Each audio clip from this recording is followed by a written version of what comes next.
பெரியவா அருள்வாக்கு பொறுமையால் வரும் வெற்றி.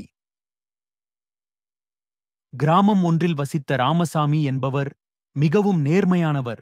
ஆனால் அவர் எதிலும் வெற்றி காணவில்லை. முயற்சி செய்தாலும் தோல்வியே முகமாயிருந்தது. ஒரு நாளும் அவர் நண்பர் ஒருவருடன் காஞ்சிபுரம் செல்ல நேர்ந்தது. அங்கே அவர்களுக்கு காஞ்சி மகா பெரியவா தரிசனம் கிடைத்தது.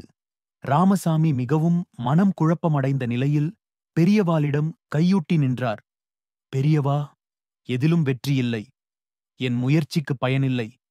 என்ன பாவம் செய்தேன் என்று கேட்டார். பெரியவா சிரித்துக்கொண்டே பேச ஆரம்பித்தார். அரிசி சாமான் போட்டு வைக்கும் பொழுது நம்மால் உடனே சாதம் சமைக்க முடியுமா? தீயை நன்றாக வைக்கும்.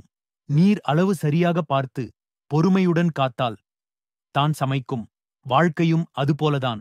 முயற்சி நன்றாக இருத்தல் வேண்டும். அதனுடன் பொறுமையும் வேண்டும். இல்லையெனில் கஞ்சி கூட வேகாது. ராமசாமியின் கண்களில் ஒளி பரவியது. அவர் புரிந்து கொண்டார். முயற்சி மட்டும் போதாது, அதற்கு ஒத்த பொறுமையும் வேண்டும். அந்த நாளிலிருந்து அவர் எந்த தோல்வியையும் மனவிலக்காமல் சந்தித்தார்.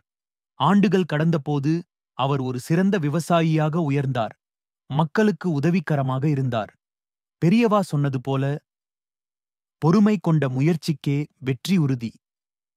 இந்த மாதிரி மேலும் அருள்வாக்கு கதைகள் வேண்டுமா? உங்கள் விருப்பங்களை சொல்லுங்கள். தொடரட்டுமா இந்த தொடராக?